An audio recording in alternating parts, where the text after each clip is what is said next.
tem um agente aqui que atrapalha bem. Você vai anunciar o nosso entrevistado na sequência? O doutor Evaldo Araújo já está conosco aqui, médico infectologista, vai falar com a gente sobre as novidades, né, e as principais notícias ligadas à pandemia da Covid. Ele já está com a gente aqui, né, Guilherme? Já estou ouvindo aí o som do doutor Evaldo Araújo, que é infectologista do Hospital das Clínicas, um dos mais renomados do país, e por isso tem muita autoridade para falar sobre o assunto aqui no microfone da Rádio Bandeirantes. Doutor Evaldo, seja bem-vindo. Como vai? Tudo bem? Bom dia. Pedro, bom dia. Agostinho, bom dia. Aos ouvintes, bom dia. Eu vou pedir uma licença ao meu amigo Pedro Campos, porque eu estou hoje numa atividade da Faculdade de Medicina com os meus alunos. A gente daqui a pouco vai para a rua fazer testagem. Estou no primeiro ambulatório em que eu trabalhei como infectologista na cidade de Cubatão, um lugar bem modesto, mas de muito trabalho. E numa data tão especial que eu vinha para cá ouvindo vocês e pensando como eu sou uma pessoa feliz e como eu tenho a honra de estar nesse dia tão especial na Rádio Bandeirantes, com pessoas tão especiais, ouvi o Salomão, ouvi a homenagem que vocês fizeram ao Zé Paulo, com quem eu tive a oportunidade, por quem eu tive a oportunidade de ser entrevistado, e queria dizer da minha gratidão a vocês por todo o bom serviço que vocês têm prestado ao longo dessa pandemia e por toda a história da Rádio Bandeirantes. Agostinho, eu me emocionei com você. Falava para minha assistente ontem, eu estou ficando velho, porque eu me emociono com as coisas que precisam. E foi impossível não me emocionar com você, e com Pedro, e com todos. Então, minha saudação e meu agradecimento por estar aqui com vocês nesse dia tão especial. Muito obrigado. Obrigado, viu, doutor Evaldo? A gente sabe, entende, imagina aqui, né, Agostinho, com a nossa experiência já nesse microfone, que isso deve estar acontecendo com muitos ouvintes, é normal, é absolutamente natural, legítimo, né? E seguimos em frente aqui no Jornal da Bandeirantes. Gente, claro que hoje falando muito sobre o Zé Paulo, daqui a pouco eu sempre repito para você, é uma cerimônia que vai ser fechada por conta da troca da placa aqui da rua, que passa a ter o nome do Zé Paulo, por conta da pandemia, da Covid, é assim que tem que ser, o protocolo exige que isso seja feito. Doutor Evaldo, vamos começar a nossa conversa aí falando, né, sobre aquilo que temos de mais novo na prevenção para evitar que essa pandemia continue nas nossas vidas e que nós possamos cada vez vê-la mais distante no retrovisor, né? Essa vacinação com a dose de reforço está sendo planejada como a medicina prevê?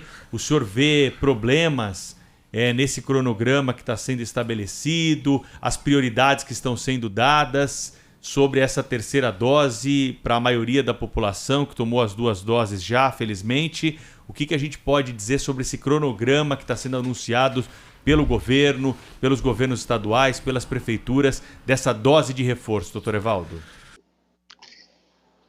Olha, Pedro, muito objetivamente, nós temos um grande problema relacionado à vacina, que é suprimento. Falta vacina no mundo. No mundo ideal, nós tínhamos que estar vacinando todos os países igualmente. Então, este problema do suprimento, ele nos traz escolhas e dilemas. Nesse sentido, o que é mais importante? A gente usar toda a vacina que é produzida para vacinar o continente africano, por exemplo, que tem menos de 5% da sua população vacinada e de lá podem sair variantes que desafiam o resto do mundo, vacinar as pessoas que ainda não foram vacinadas, ou a gente já começar essa discussão do reforço vacinal para determinados estratos demográficos e profissionais. Bom, a opção é tentar fazer tudo ao mesmo tempo. E, infelizmente, a humanidade não é perfeita, a gente não tem escolhas perfeitas, mas a gente tem que ser pragmático. Baseado em experiências muito reais, de vida real, nada de um estudo bem conduzido e desenhado com essa finalidade, mas estudos observacionais da vida real, viu-se que os países que começaram a fazer a dose de reforço aumentaram a proteção e diminuíram morte e internações em faixas etárias mais avançadas que estavam voltando a sofrer com a Covid-19. Então, daí, ficou bastante claro e sem grande dificuldade que nós deveríamos vacinar os mais idosos.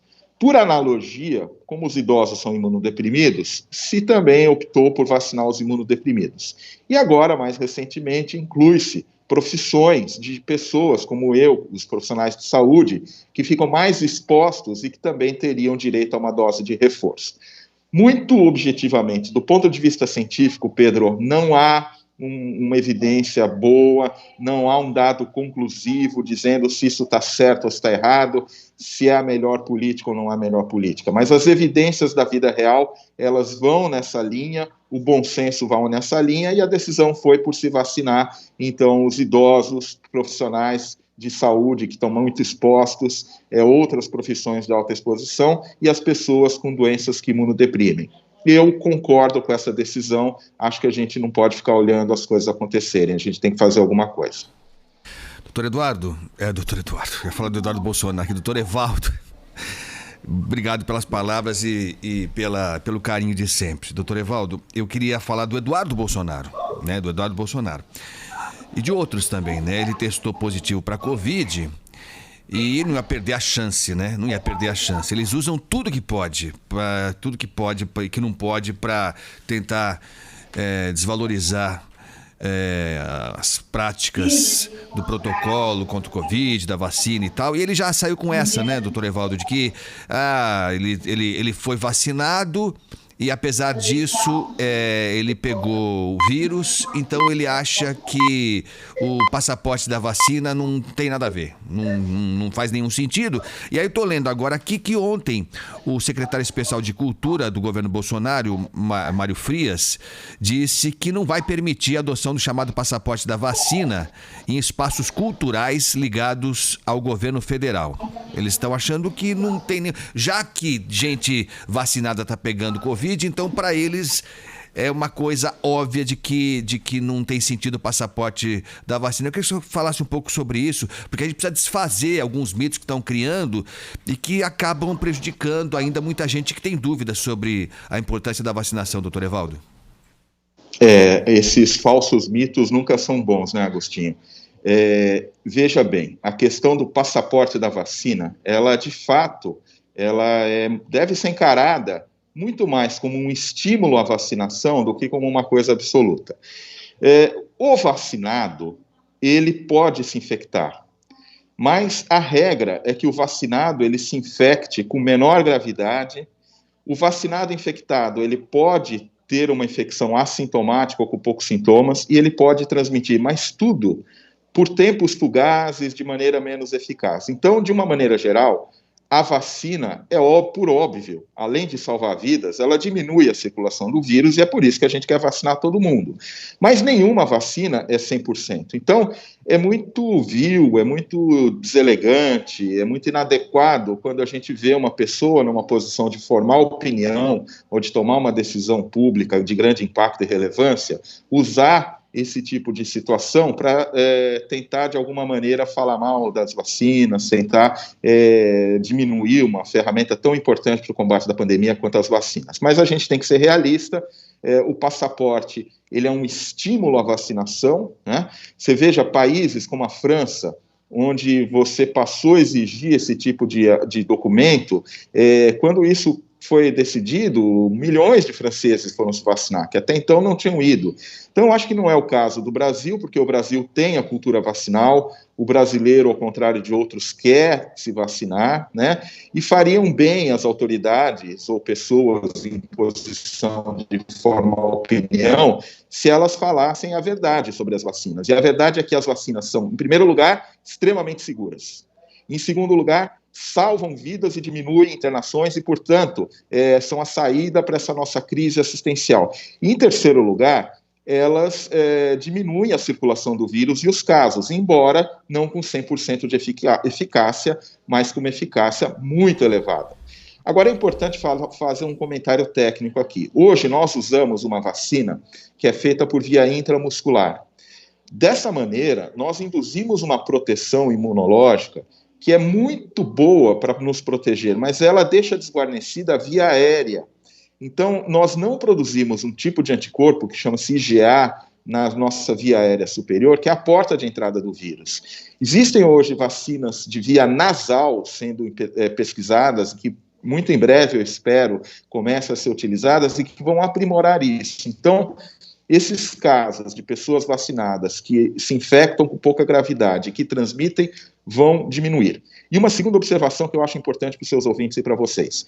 Quando a gente aumenta o número de vacinados, nós diminuímos as formas clínicas mais exuberantes. Então, daqui para frente, com muita gente vacinada, a Covid vai ser uma doença subclínica ou assintomática. Implica dizer que nós precisamos fazer mais teste para identificar os eventualmente infectados que possam transmitir para pessoas que possam sofrer de Covid. E outra coisa, eu estou vacinado e continuo usando máscara, e isso é uma outra lição que tem que ficar. A máscara, enquanto nós não tivermos transmissão comunitária baixa da Covid, deve continuar. A aula é sobre o que hoje em Cubatão aí? Conta para o ouvinte que ficou curioso aí, doutor Evaldo. Nós estamos fazendo, Pedro, hoje é a 9ª etapa do Projeto Sentinela. Então, eu estou aqui lá fora, ao meu lado, tem uns 20 alunos de medicina.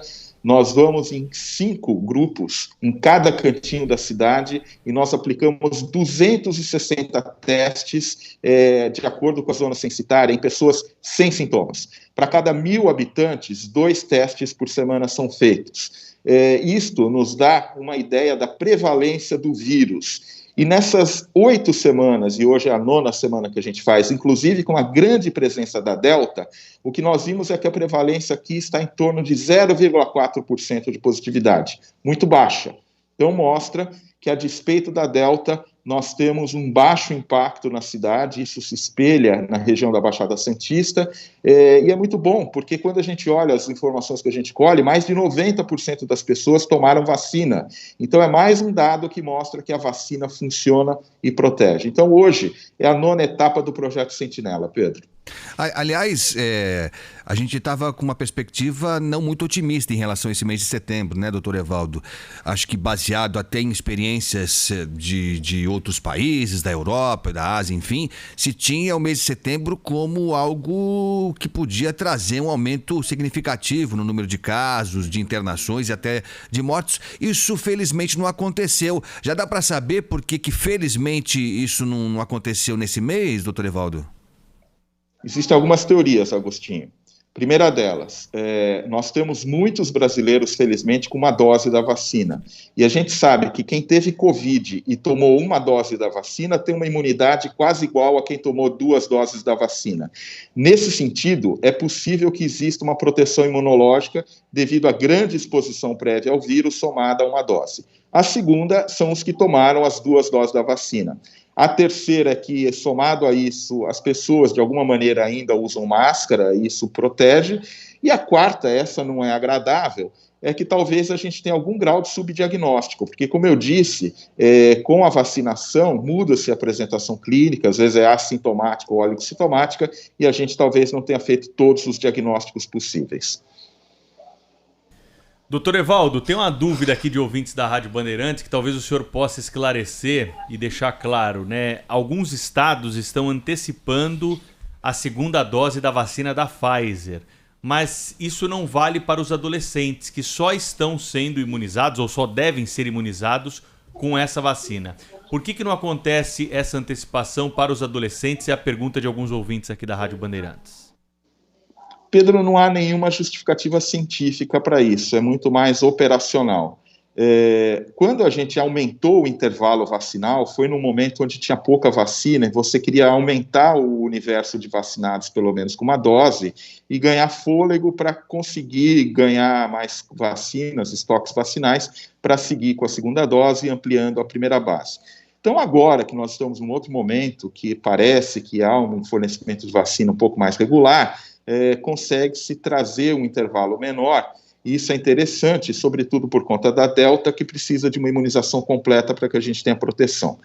Mas os estoques ainda não são completos, e como estatisticamente e clinicamente o adolescente, o jovem, tem uma chance menor de ter forma grave, se eles já tomarem uma vacina e esse intervalo ainda não for o intervalo ideal, mas sim aquele intervalo alongado para esse recorte populacional, faz sentido, né? E é uma maneira de você focar e potencializar a oferta de vacina para populações mais vulneráveis.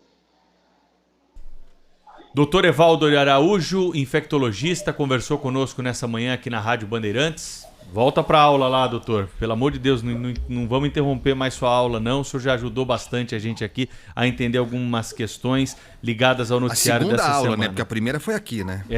A primeira foi aqui no microfone. Aula dentro da aula. Um abraço, viu, doutor Evaldo? Até uma próxima.